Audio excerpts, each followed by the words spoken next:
그래서 오늘 제가 말씀드릴 주제는 조혈모 세포 이식에 대해서 치료와 합병증 관리에 대해서 말씀드리도록 하겠습니다.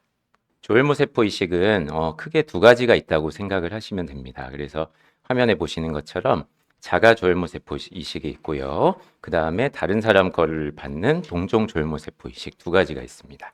자가 조혈모 세포 이식은 하는 이유는 기존의 항암제보다 훨씬 고용량의 항암 치료를 통해서 남아있는 암세포를 최대한 박멸을 하고 하지만 고용량의 항암 치료를 하면은 정상적인 골수도 기능이 회복이 스스로 되지 못하게 됩니다. 그래서 그 전에 미리 본인의 건강한 조혈모 세포를 모아놓고 보관해 둔 후에 고용량의 항암 치료를 하고 이어서 본인의 조혈모 세포를 다시 투여를 받아서 회복을 하는 그런 치료가 되겠고요.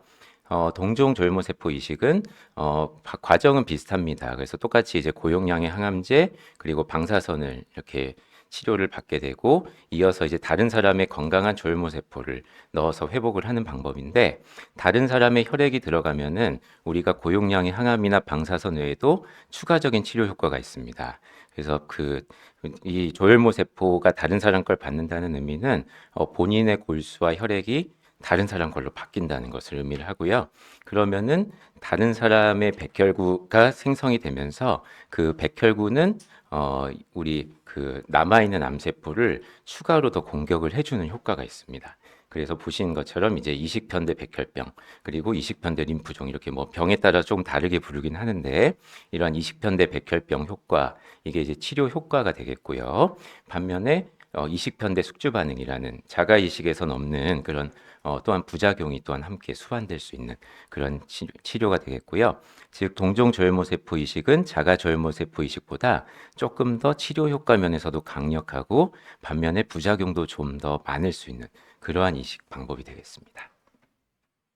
그래서 이식의 과정에 대해서 말씀을 드리면은 먼저 위에 보시는 공여자는 백혈구 촉진제를 맞게 되는데요. 보통 일반적으로 4일 동안 연속으로 이렇게 매일 한 번씩 맞습니다.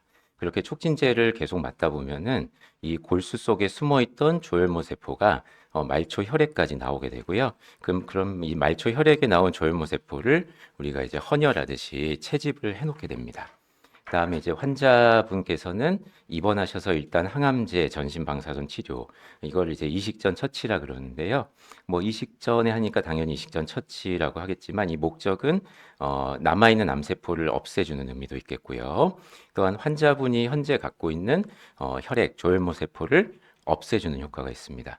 이거는 이제 마치 어떤 거와 비슷하냐면은 우리가 이제 새로운 조혈모 세포가 들어오려면은 우리가 이사를 갈 때 먼저 그 집에 살던 사람들이 우선 비워줘야지 우리가 이사를 들어갈 수가 있는 것처럼 미리 환자분의 몸에 채워져 있는 혈액과 골수를 없애야 새로운 골수가 들어갈 수 있다. 그런 의미로 생각을 하시면 되겠고요. 그 다음에 마지막으로 이제 환자분이 현재 몸에 갖고 있는 혈액이 들어오는 조혈모 세포를 거부 반응을 할 수가 있습니다. 그래서 그런 거부 반응을 방지한다. 그런 의미도 있겠습니다. 이제 그런 의미에서 이식전 처치라고 부르고 있고요. 이어서 이제 조혈모 세포를 이제 우리가 수혈을 받듯이 주입을 받게 되고 그러면 이제 그 들어간 조혈모 세포가 자리를 잘 잡고 혈액을 본격적으로 만들어내기 시작하면은 그것을 이제 우리가 생착이 됐다라고 표현을 하고 있습니다. 그래서 이게 이제 동종 조혈모 세포 이식 같은 경우에는 공여자와 환자분이 이제 각각 서로 동시에 진행을 하게 되겠고요. 자가 이식 같은 경우에는 환자 자신이 공여자이기 때문에 우선 조혈모 세포를 모아놓고 보관을 해놓고 이후에 이제 환자분이 다시 입원을 해서 본인의 조혈모 세포를 다시 받게 되는 그러한 차이가 있겠습니다. 그래서 조혈모 세포 채집은 보시면 이제 아마 헌혈해 보신 분들은 이제 비슷하게 느끼실 텐데 환자분께서 누우셔서 이제 팔에 카테터를 연결해서 이 기계 속으로 혈액이 들어갔다 나갔다 하면서 이식에 필요한 조혈모 세포만 이제 기계가 이렇게 모아서 보관을 해주는 그게 이제 채집 과정이 되겠고요. 그래서 보관을 이제 뭐 자가 이식이 해당이 됩니다. 이제 동종 이식 같은 경우에는 대부분 이제 오전에 채집을 하면은 바로 그 조혈모 세포를 가져다가 바로 오후에 이제 대부분 주입을 하기 때문에 이제 보관 과정은 대부분 이제 생략이 되지만 자가 이식 같은 경우에는 이렇게 보시는 것처럼 영하 200도에 이제 그 조혈모 세포를 얼려서 보관을 하게 되고요. 그 다음에 이제 이식 당일 날이 되면은 이 혈액을 녹여서 환자분이 이제 수혈을 받듯이 이제 주입을 해드리고, 그럼 마치 이제 혈관으로 들어간 조혈모세포는 굉장히 신기하게 우리 몸속에 있는 골수 속으로 알아서 찾아갑니다. 그래서 자리를 잡고 이제 혈액을 만들어내는 과정이 되겠고요. 그래서 먼저 이제 자가조혈모세포 이식부터 말씀을 드리겠는데, 동종이식은 대부분 이제 자가이식의 과정이나 합병증을 대부분 이제 포함을 하고 있어서 먼저 자가이식에 대해서부터 간단하게 말씀드리겠습니다.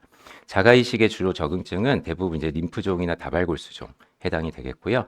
대부분 이제 림프종 같은 경우에는 주로 이제 재발하거나 이제 불응성을 보일 때 주로 이식을 하고 있고, 다발골수종 같은 경우에는 첫 치료가 잘 된 분들이 대부분 이제 바로 이식을 이어서 하시는 경우가 대부분이 되겠습니다. 그래서 자가조혈모세포 이식의 핵심은 결국 이제 고용량 항암 치료입니다. 이게 왜 고용량 항암 치료를 하냐면은, 우리가 이제 생각해 보면은 뭐 한 6개월 정도 1차 치료를 쭉 받았다. 근데 그럼에도 불구하고 암세포가 살아남아 있는 게 있다면은, 그 암세포는 그 6개월간의 항암 치료를 다 견뎌낸 녀석들이 이제 살아남아 있다라고 생각을 하는 거고요. 그러면은 그 암세포는 더 이상 아무리 항암을 해도 없어지지 않을 세포가 살아남아 있다라고 생각을 하는 겁니다. 그러면은 이제 그 암세포를 마저 없애는 방법은 이제 더 강한 치료를 해서 없애자라는 게 이제 고용량 항암 치료를 하는 그러한 이유가 되겠고요.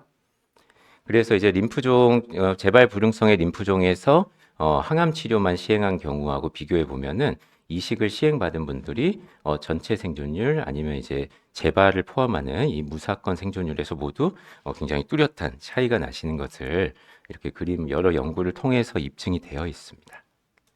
그래서 다발골수종에서 비교해 보면은 1차 치료로 항암 치료만 하고 경과를 관찰한 분들에 비해서 이식을 시행받은 환자분들이 확실히 이제 재발률에서 이렇게 보시는 것처럼 현격한 차이가 난다라는 것을 또한 보실 수가 있겠고요. 그래서 다음으로 이제 동종조혈모세포 이식에 대해서 설명을 드리겠는데요. 동종조혈모세포 이식의 주된 적응증은 급성백혈병이 가장 많고요. 그 다음에 골수 형성 이상 증후군, 그 다음에 이제 골수 섬유화증이나 재생불량 빈혈 뭐 이렇게 되겠고, 앞에서 말씀드린 림프종이나 다발골수종은 대부분 이제 자가이식을 주로 시행을 하고 있고, 하지만 자가이식을 하고 항암 치료를 여러 번 했는데도 계속해서 반복적으로 이제 재발을 보인다. 그러면은 이제 동종조혈모세포 이식을 고려하기도 합니다. 자가이식 같은 경우에는 고용량 항암 치료를 하는 게 치료의 핵심이다라고 말씀을 드렸는데, 이 동종조혈모세포 이식은 또 다른 효과가 같이 있습니다. 그래서 아까도 잠깐 말씀드렸지만 이제 그 혈액이 바뀌면은 혈액 속에 있는 백혈구가 내 것이 아니고 이제 다른 사람의 혈액이 내 몸속을 돌아다니게 되는 건데, 이 백혈구의 특성은 몸속을 돌아다니다가 자기와 다른 암세포를 발견하면 공격을 하는 습성이 있습니다. 그렇기 때문에 이를 우리가 이식편대 백혈병 효과라고 부르는 것이고요. 그래서 마치 이제 우리가 전쟁하고 비교를 하자면은, 우리 이미 이제 큰 싸움에선 이겼지만 숨어 있는 적을 찾아내서 이렇게 수색대가 마치 수색을 해서 적을 발견하고 이렇게 사살을 하듯이 그런 역할을 이식을 받은 백혈구가 그런 역할을 하게 되는 것이고요. 그래서 뭐 전쟁 생각해 보면은, 그래서 훨씬 더 이제 효과적인 더 치료를 할 수가 있겠지만, 반대로 생각해 보면은 우리 군인들이 돌아다니면서 잘못하면 아무래도 이제 민간인도 다칠 수 있고 그런 일이 있을 수가 있잖아요. 그런 게 일종의 부작용이 되고요. 그거를 우리가 이식편대 숙주 반응이라고 부르고 있습니다. 그래서 앞에서 말씀드린 내용 반복드리면은, 동종조혈모세포 이식은 그만큼 더 강력한 치료지만 부작용도 조금 더 많은 치료다라고 말씀을 드릴 수 있겠고요. 그래서 급성골수성 백혈병에서 그럼 이식을 하는 효과가 어떠한지를 이제 보여드리면은, 여기 굵은 파란 선으로 표시된 게 이제 이식을 시행받은 분이고, 이 파란 점선은 이 항암 치료만 받은 분인데, 이 보시는 것처럼 역시 이제 전체적인 생존율에서 확실히 차이가 난다라는 게 이미 기존의 여러 연구들을 통해서 입증이 된 바가 있고요. 앞에서 이제 대신에 부작용도 꽤 있는 치료라고 말씀드렸는데, 여기 비재발 사망률, 그러니까 비재발이니까 결국은 이제 부작용에 의한 사망률이 되겠는데, 이식을 시행받은 분들이 항암 치료만 받은 분들 위해서는 역시 부작용의 발생 비율 역시 굉장히 높다. 그래서 거듭 반복해서 말씀드리면은 효과 강력한 치료고 부작용도 따르는 치료다. 라고 말씀드릴 수 있겠습니다. 급성골수성 백혈병에서 그럼 주로 이제 어떤 분들이 이식의 대상이 되는지를 보여드리면은 이 똑같은 급성 골수성 백혈병으로 진단을 받으셔도 그 안에서는 굉장히 큰 예후의 차이들이 있습니다. 그래서 여기 보시는 것들이 다 이제 백혈병 세포가 가진 유전자들을 이렇게 적어 놓은 건데 이 백혈병의 유전자 세포가 어떤 유전자를 가졌냐에 따라서 이 백혈병 안에서도 덜 공격적인 특성을 가지는 경우가 있고 반대로 아주 공격적인 특성을 가지는 그러한 경우들도 있습니다. 그래서 이제 저위험군의 같은 경우에는 이렇게 항암 치료만 하셔도 이렇게 장기 생존율이 어느 정도 꽤 높게 나오기 때문에 우리가 굳이 부작용이 클 수 있는 동종 조혈모세포 이식까지는 시행을 하지 않고 항암 치료만 시행을 하자라는 게 통상적인 권고 사항이 되겠고요. 반면에 중간 이형군이나 고위험군으로 분류가 되신 분들은 항암 치료만 해서는 우리가 성적이 만족스럽지 않기 때문에 조혈모 세포과 이식까지 해서 충분히 완치 목적으로 더 강력한 치료를 진행을 하는 것을 권고를 하고 있습니다. 그래서 이제 이식의 합병증에 대해서 말씀을 드리겠는데요.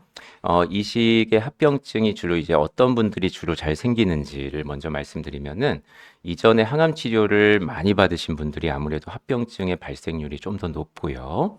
그다음에 조혈모 세포 이식 시행 당시의 질병 상태, 그러니까 이제 관해 상태에서 이식이 들어가시는지 아니면은 이제 불응성, 재발성에서 이식이 들어가는지, 그리고 똑같이 관해여도 그 항암 치료를 한 번 하고 바로 관해가 된 분이 있을 것이고 아니면 한 번 관해가 됐다가 재발을 해서 다시 항암을 해서 관해가 되신 분들, 이런 분들이 이제 좀 합병증의 그 발생률의 차이가 있는 것으로 그렇게 알려져 있습니다. 어떤 동반 질환 역시 중요하겠는데 뭐 연세가 많으신 것도 있고 혈액암과 상관없이 뭐 어떤 뭐 혈압이나 당뇨나 뭐 신장병이라든지 뭐 심장의 병이라든지 여러 가지 다른 기저질환이 많으신 분들이 아무래도 이제 합병증의 발생 위험도가 좀 더 높다라고 알려져 있고요. 그러니까 이식 전 처치의 강도가 강할수록 아무래도 합병증이 더 발생할 가능성이 높을 겁니다. 그건 이제 어찌 보면 당연한 거죠. 그 더 강한 치료를 받으시는 거기 때문에. 하지만 그러면은 이제 이식 전 처치가 그러면은 무조건 세면 안 좋은 것인가? 그런 건 아니고요. 장단점이 있습니다. 이식 전 처치가 강하게 되면은 치료 효과는 그만큼 더 올라가지만 부작용이 더 높아지는 것이고요. 반면에 이식 전 처치가 약해지면은 부작용은 조금 덜하겠지만 하지만 치료 효과 면에서는 상대적으로 조금 떨어질 수가 있는 그러한 장단점들이 있기 때문에 실제 저처럼 이제 혈액암하고 이식을 하는 의사들은 개별 환자분들의 여러 가지 컨디션을 따져서 이러한 이식 전 처치의 강도를 개별적으로 다 결정을 하고 있습니다.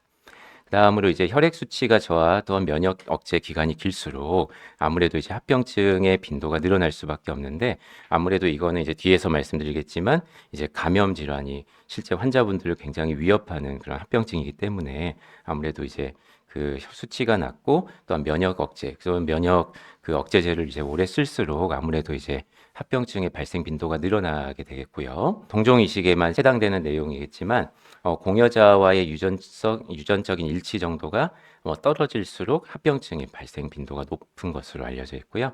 또한 이제 이식 편대 숙주 반응을 발생을 할수록 아무래도 이제 합병증의 발생 빈도가 올라갈 수 있습니다. 이러한 것들이 합병증에 기여하는 요인이 되겠다라고 말씀드릴 수 있겠고요. 그래서 환자분들께서 고생하시는 대표적인 부작용을 몇 가지 설명드리면은 구강 점막염 말씀드리면은 뭐 가장 대표적으로 환자분들께서 체감하시는 그런 부작용입니다. 대부분의 환자분들이 이식 과정에서 뭐 입이 헐고 뭐 이렇게 못 드시는 기간들이 어느 정도 생기시고 많은 환자분들이 이것 때문에 가장 이제 힘들어 하시는 경우들이 많고요. 그래서 여기 적어놨지만 대부분의 환자에서 심각한 점막염이 발생한다. 그리고 이식 전 처치, 즉 항암이나 방사선의 강도가 더 강할수록 아무래도 더 생길 수밖에 없다라는 거죠. 그래서 여기 사진을 보시면은 이제 혀가 헐거나 뭐 입천장이 이게 헐고 그래서 통증이 있고 식사를 못하고 이런 것들이 다 점막염의 증상이 되겠고요. 일반적으로 이식이 들어가고 나서 한 일주일에서 열흘 정도 사이에 가장 심각하게 나타나고요. 이후에 이제 일주일, 2주 정도에 걸쳐서 서서히 회복을 합니다. 그래서 우선은 이제 아프시기 때문에 뭐 통증 조절, 진통제를 드리면서 통증 조절을 해드리고 또한 입이 너무 아파서 못 드시면은 너무 억지로까지 드실 필요가 없다라고 보통 설명을 드리고 차라리 안 드시는 게 편하시면 금식을 하시는 게 낫다. 그리고 수액이나 영양제를 드려서 뭐 그 금식을 하셔도 전혀 영양적으로 문제가 없게 그렇게 조절을 해드리는 게 이제 저를 비롯한 우리 의사들의 역할이 되겠습니다. 그러니까 가글을 해서 이제 입에 추가적인 합병증으로 감염이 생기지 않는 것을 예방을 해주는 것도 중요하겠고요. 또한 이제 치과나 이비인후과 선생님들이 간혹 해주시는 냉요법, 레이저 치료 이런 것들도 간혹 시행하는 경우도 있겠습니다. 다음으로 이제 설사 말씀드리면 설사 역시 대부분의 환자분들이 어느 정도 겪으시는 그런 부작용이 되겠는데 이식 과정에서 설사가 왜 생기냐? 뭐 원인이 다양합니다. 그래서 앞에서는 이제 구강점막염 말씀드렸는데 그 구강점막염이 생기듯이 똑같이 장에서 점막염이 생기면은 장이 헐고 설사가 생기고 심하면은 이제 혈변까지도 생길 수 있는 그런 게 이제 위장관 점막염이 되겠고요. 또한 이제 이식실에 입원하시면은 그 이식을 위해서 입원하시면은 예방적인 항생제를 대부분 다 쓰시기 때문에 이 항생제와 관련돼서 장염이 생기는 경우도 있습니다. 그 다음에 이제 거대세포 바이러스라고 하는 우리가 이제 면역이 약해진 틈을 타서 그 활성화가 될 수 있는 그런 거대세포 바이러스 역시 뭐 여러 가지 문제를 일으키는데 그 중에 하나가 바이러스 장염을 일으킬 수 있다라고 알려져 있고요. 또한 동종조혈모세포 이식 같은 경우에는 이식편대 숙주 반응이 일어날 수 있는데 이식편대 숙주 반응의 주된 증상 중에 하나가 이제 설사로 오는 그런 반응이 있습니다. 그래서 치료를 어떻게 하면은 설사로 인해서 탈수가 되고 영양소도 계속 빠져나가고 그러면은 수액을 드리고 영양제를 드리는 게 마찬가지로 중요한 치료가 되겠고 또한 그 지사제나 진통제를 당연히 필요하면 이제 드리면서 뭐 너무 이제 불편하시지 않게 해드리는 게 또한 저희 의료진의 역할이 되겠고요. 만약에 이제 장염이 의심된다고 하면은 장염을 검사할 수 있는 대변 검사 그리고 이제 바이러스라든지 뭐 여러 가지 그 감별을 위해서 경우에 따라서는 내시경을 하고 장 조직 검사까지 하는 경우도 있고요. 또 이제 그래서 이제 감염에 의한 장염이 의심될 경우에는 항생제를 투여해서 치료를 해드리고 있습니다. 그리고 이식편대 숙주 반응으로 인한 설사의 경우에는 면역 억제제를 투여하는 것이 설사에 대한 치료가 되겠고요. 다음으로 이제 간 수치 상승인데 간 수치 상승은 많은 경우가 이제 그 이식 과정에서 여러 가지 항암제라든지 항생제가 많이 들어가면서 간 수치가 올라가는 그러한 경우가 사실 대부분이고요. 그래서 환자분들께서 뭐 어떤 불편을 느끼시는 것보다는 대부분은 이제 저희 의료진이 매일매일 피 검사를 보다가 간 수치가 올라간 걸 발견하고 먼저 알아서 이제 그 대처를 해드리는 경우가 대부분이고요. 하지만 일부에서는 굉장히 특수한 부작용으로 이 간정맥 폐쇄 증후군이라는 그러한 부작용으로 간 수치가 올라가는 경우도 있습니다. 뭐 이거는 이제 뭐 굉장히 드문 부작용이긴 한데 뭐 간단하게만 말씀을 드리면은 그 우리가 이제 고강도의 이식 과정에서 항암이 들어가고 그 굉장히 힘든 치료를 받게 되면은 우리 몸 속에 있는 간 속에 있는 정맥 혈관이 그 과정에서 이제 다치는 경우가 생깁니다. 그래서 다치면은 그 염증이 생기고 혈전이 생기고 그러면서 작은 미세 혈관이 혈액 순환이 잘 안 되게 되는 그런 원리로 일어나는 그런 부작용이고요. 그래서 간 정맥이 폐쇄됐다. 그래서 간정맥 폐쇄 증후군인데 혈액 순환이 잘 안 되면 어떤 문제가 생기냐면은 그 혈액이 정체되고 그러면 간 주변이 붓고 아프고 그렇게 되면서 마치 이제 우리가 간경화 환자분들을 보는 것처럼 그 황달이 생기고 오른쪽 위에 배가 아프고 복수가 생기고 이런 것들이 이제 간정맥 폐쇄 증후군으로 증상으로 나타날 수 있는 그런 소견이 되겠습니다.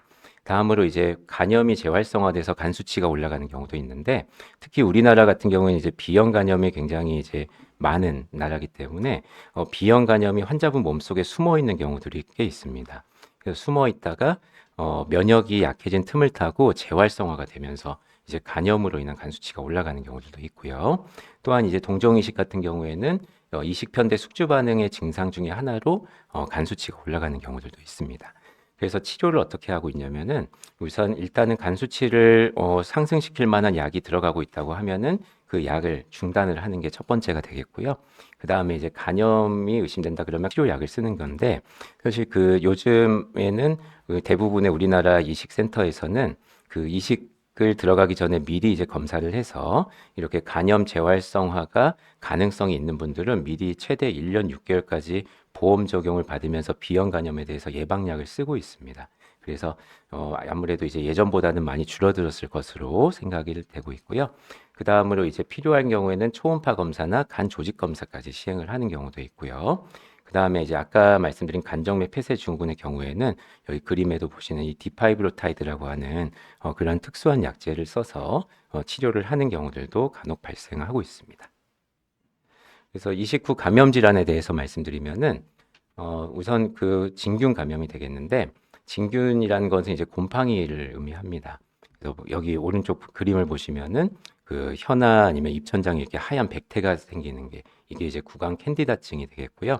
그 다음에 여기 CT를 보시면은 여기 폐 속에 마치 그냥 동굴 모양처럼 이렇게 큰 염증 이렇게 발생을 한 게 이제 아스퍼질루스라고 하는 그런 진균 폐렴이 생긴 그런 케이스들이 되겠고, 그래서 이게 진균 곰팡이라는 것도 사실 우리 주변에 항상 이제 돌아다니고 있지만 이 평소에는 우리 정상적인 면역에는 잘 저항을 하지 못합니다. 하지만 그 우리 면역이 떨어지고 호중구가 떨어지고 이런 상태에서는 이러한 진균 감염이 문제가 될 수 있다라는 거고요. 그래서 조혈모 세포 이식을 시행할 때는 대부분의 이식 센터에서는 마찬가지로 그 이식이 들어가면서부터 바로 이제 항진균제를 예방적 목적으로 대부분 사용을 하고 있습니다. 다음으로 이제 호중구 감소성 발열에 대해서 말씀드리면은 이 역시 이제 조혈모 세포 이식 기간 동안에 가장 흔한 열이 나는 원인이 되겠는데, 이 호중구 감소가 되면서 면역이 떨어지고 또 앞에서 설명드린 그런 점막염이 생길 때 점막염이라는 게 결국 우리 몸속에 흠집이 생기면서 그 속으로 균이 들어갈 수가 있거든요. 그래서 생길 수 있는 게 호중구 감소성 발열이다, 이렇게 생각을 해주시면 되겠고, 대부분은 이제 열이 나고 그러면서 그렇지만 항생제를 투여하면서 보통 이제 하루 이틀 정도 지나면 대부분 호전되는 게 보통이긴 하지만 이제 간혹 일부에서는 중증 폐혈증까지 진행하는 경우들도 간혹 발생을 합니다.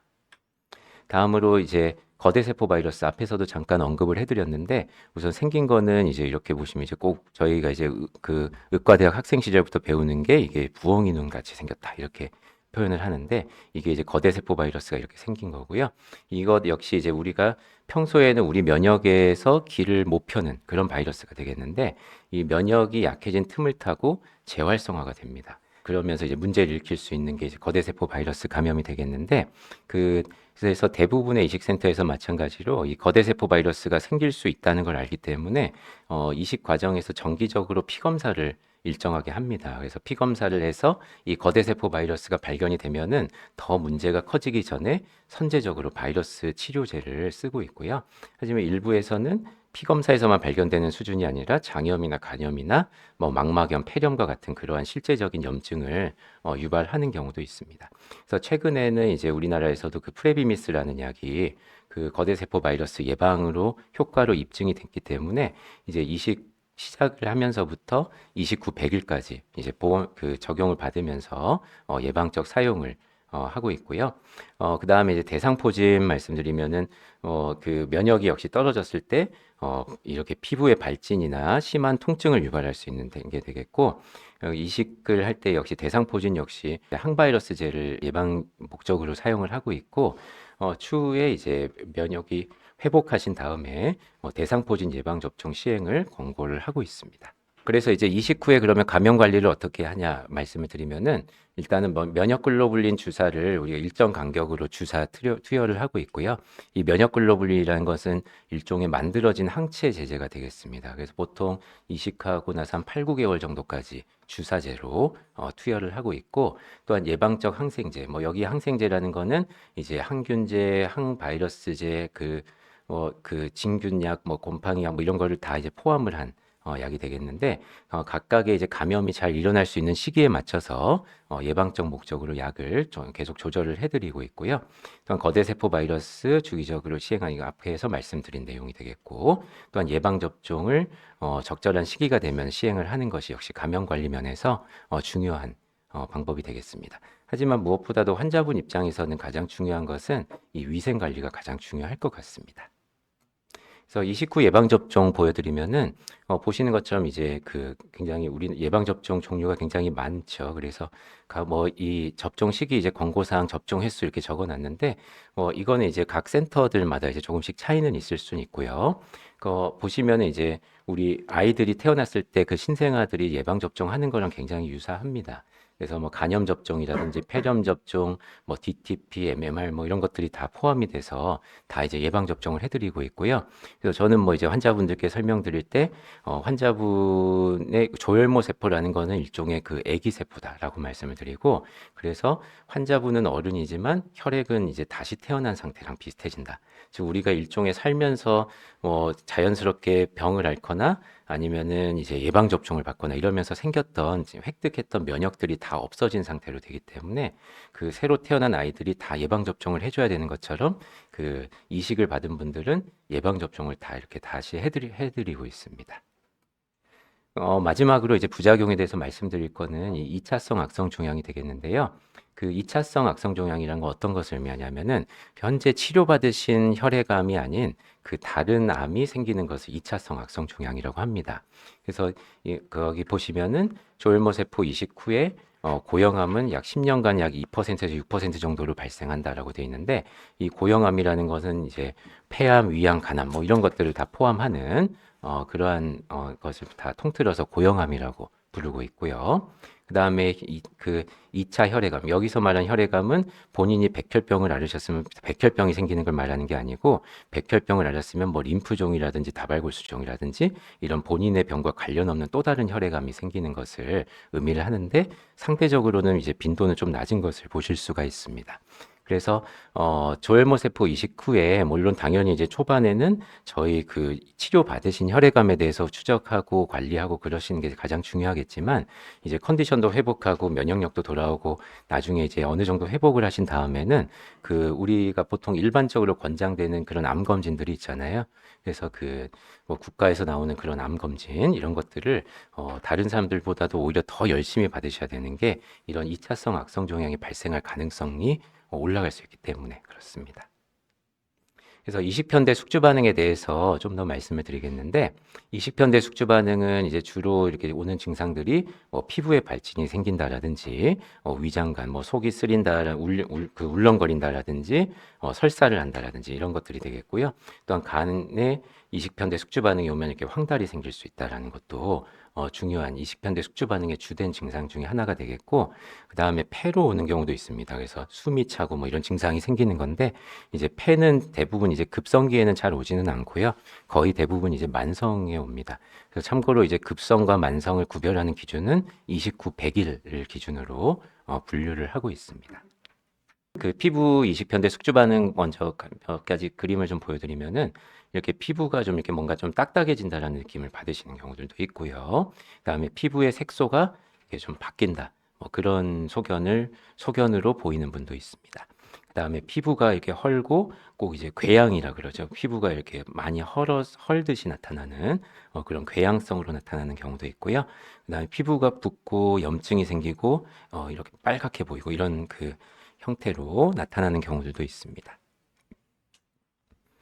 구강 숙주 반응 말씀드리면 이제 입술이 이렇게 붓는다라든지 입안에 이제 이렇게 꼭 염증 같이 이렇게 끼는 플라크라고 부르는데, 뭐 이런 식으로 이제 구강 숙주 반응이 오기도 하고요. 또 많은 환자분들께서 보면은 이제 입이 마르고 침이 잘 돌지 않는다 이런 식으로 표현을 많이 하세요. 그런 것들도 다 이제 이 숙주 반응의 일환으로 나타날 수가 있습니다. 그다음에 이제 관절 근육인데, 뭐 관절 근육이 이게 좀 많이 뻣뻣해진다라는 느낌을 받으시는 분들도 상당수가 있고요. 그래서 여기 그림에서 보시면 이제 왼쪽 이쪽이 심한 거고 오른쪽이 이제 정상이 되겠는데, 뭐 이렇게 그림에서 이렇게 어깨가 이렇게 다 위까지 이렇게 잘 안 올라가진다든지, 이게 팔이 이렇게 잘 펴져야 되는데 잘 펴지지 않는다라든지, 이게 손목이 이제 유연하게 잘 해야 되는데 잘 이렇게 되지 않고 이렇게 그 굳은 것 같은 느낌을 받는다라든지, 발목이 이렇게 잘 들어 올려져야 되는데 잘 안 들어 올려진다든지, 뭐 그런 것들이 다 이제 관절 근육의 숙주 반응으로 올 수 있는 그러한 형태가 되겠습니다. 다음으로 이제 폐 숙주 반응은, 여기 정상폐 CT랑 비교해 보시면 폐 숙주 반응이 오신 분의 CT는 이렇게 하얗게 염증이 좀 많이 생겨 있는 것을 보실 수가 있고요. 엑스레이를 보시면 이렇게 주변 전반적으로 폐가 그냥 뿌옇게 보이는 그런 소견이 보이고, 증상적으로는 환자분들께서 주로 이제 숨이 차다는 말씀을 많이 하십니다. 그래서 이제 폐 숙주 반응이 이런 형태로 온다라는 거고요. 그래서 이제 이식 후 관리를 마지막으로 말씀드리겠는데, 물론 잘 아시는 내용일 것 같습니다. 특히 이미 이식을 받으신 분들 경우에는 해당 병원에서 설명을 많이 들으셨을 텐데요. 그래도 이제 중요하기 때문에 제가 다시 한번 가져와 봤습니다. 그래서 개인 위생 같은 경우에는 우선 손 씻기가 가장 기본적인 게 되겠고, 비누와 물로 흐르는 물에 20초 이상 꼼꼼히 손을 씻으세요. 이렇게 안내를 해드리고 있고요. 특히 식사 전에 화장실 사용하고 외출 후에도 반드시 손을 씻으시라 이렇게 권고를 드리고 있습니다. 매일 샤워를 하는 것도 중요하겠고 피부를 청결하게 유지하자. 굉장히 이제 기본적인 내용이 되겠고요. 또한 상처가 있거나 중심정맥관을 아직 갖고 계시다면은 이 부분에 물이 들어가지 않도록 보호를 잘 하셔라. 라고 설명을 드리고 있습니다. 구강위생 같은 경우에는 이제 딱딱한 칫솔보다는 부드러운 칫솔을 사용해서 하루 두세 번 이렇게 양치를 잘 하시라고 말씀드리고, 또한 가글을 잘 한 번씩 이렇게 사용해 주시는 것도 중요하겠고요. 그리고 이제 환자분들이 또 많이 물어보시는 것 중에 하나가 이제 치실 사용해도 되냐 이런 것들 많이 물어보시더라고요. 근데 치실은 저희가 원칙적으로 권장은 하지는 않고요. 특히 이제 치실을 사용하다가 이렇게 상처가 생기면은 그 부분으로도 이제 균이 감염이 일어날 수 있기 때문에 가능하면은 하지 않거나 하더라도 굉장히 좀 살살 약하게 하셔라라고 보통 설명을 드리고 있습니다. 다음으로 음식위생 말씀드리면은 그 안전하게 식품 섭취 당연히 역시 기본적인 내용이 되겠고요. 익히지 않은 생고기, 생선, 생계란, 해산물은 피하시라고 말씀드리고 생채소나 과일은 철저히 잘 씻어서 드셔라 말씀을 드리고 있습니다. 외부 음식, 테이크아웃 음식은 피하는 것이 좋겠고, 그리고 이제 항상 또 과일 많이 물어보시더라고요. 근데 과일은 우리가 이제 껍질 있는 과일은 굉장히 좀 두껍게 깎아서 드시는 게 좋겠다. 이렇게 보통 설명을 드리고 있습니다. 음식 조리는 완전히 익혀서 드시는 게 중요하겠고요. 역시 당연한 내용입니다. 그래서 조리하고 즉시 섭취하고 오래된 음식은 의심되면 버리세요라고 설명을 드리고 있습니다. 위생 역시 굉장히 중요하겠죠. 그래서 생활 공간, 집안을 깨끗하게 유지하고 먼지 곰팡이 없도록 청소를 자주 하자. 공기청정기를 쓰는 것이 도움이 되겠다. 이렇게 말씀드리고요. 애완동물도 많이 물어보시더라고요. 그래서 애완동물 배설물은 직접 처리하지 않고 애완동물과 밀접한 접촉은 좀 제한을 하자. 이렇게 말씀드리고요. 그다음에 외출 시 주의사항으로 사람 많은 장소를 피하는 게 좋겠고, 특히 요즘에 보면은 뉴스에는 잘 안 나오는 것 같지만 저희 환자분들은 은근히 독감이라든지 코로나가 걸려서 오시는 경우가 여전히 많이 있습니다. 그래서 사람이 많은 장소는 피하시는 게 좋겠고, 마스크를 잘 쓰시고 손 소독제도 갖고 다니시면서 자주 이렇게 소독을 해주셔라. 이렇게 말씀을 드리겠습니다. 감염 예방 말씀드리면은 우리 그 담당 의료진이 환자분께서 이제 예방 접종을 하셔도 되겠다 말씀을 해주시면은 그 적절한 시기에 예방 접종을 받으시는 게 좋겠고, 단 생백신 같은 경우에는 이제 살아있는 균으로 만들기 때문에 면역력이 충분히 회복된 후 접종을 합니다. 그래서 보통 통상적으로는 2년 이상 지난 다음에 접종을 하게 돼 있고, 또한 이제 면역 억제제를 쓰고 계시다면은 면역 억제제를 끊고 나서 하는 것으로 권장을 하고 있습니다. 그 다음에 이제 발열이나 기침, 설사, 발진 이렇게 감염이 의심할 만한 그런 증상이 나타나는 분들은 반드시 병원에 꼭 오셔라. 이렇게 설명을 드리고 있고요. 그다음에 마지막 슬라이드가 되겠는데 심리적인 관리 무시할 수 없는 굉장히 중요하다고 저는 생각을 합니다. 그래서 환자분께서 이제 면역 억제 상태 그리고 기력도 떨어져 있으시고 그 입원도 굉장히 장기간으로 하시고 항암으로 인해서 굉장히 지친 것도 있으시고 또 거기다 앞에서 말씀드린 여러 가지 부작용을 겪으시면서 지치시는 것도 있고요. 그래서 이런 것으로 인해서 스트레스가 없을 수가 없습니다. 스트레스가 어느 정도의 차이는 있겠지만 다 있을 수밖에 없고요. 그래서 저희 병원 같은 경우에도 이식을 시행받는 분들은 이식 전에 저희가 모두 100%다 정신건강의학과 상담을 하고 시작을 합니다. 그래서 가족분들이나 친구분들의 도움을 받으시고 절대 스트레스를 그냥 가볍게 여기시거나 내가 그냥 스스로 이겨내야지라고 생각하지 마시고 주변의 도움을 받으시는 게 중요하겠고요. 원하시면 이제 담당의 선생님을 통해서 심리 상담도 요청하셔도 좋고, 이렇게 우리 혈액암 협회처럼 이런 좋은 지원 그룹이 있다면은 참여해서 정서적인 지지를 받으시는 것도 굉장히 중요한 관리 측면이 되겠습니다. 예, 이상이고요. 경청해 주셔서 감사합니다.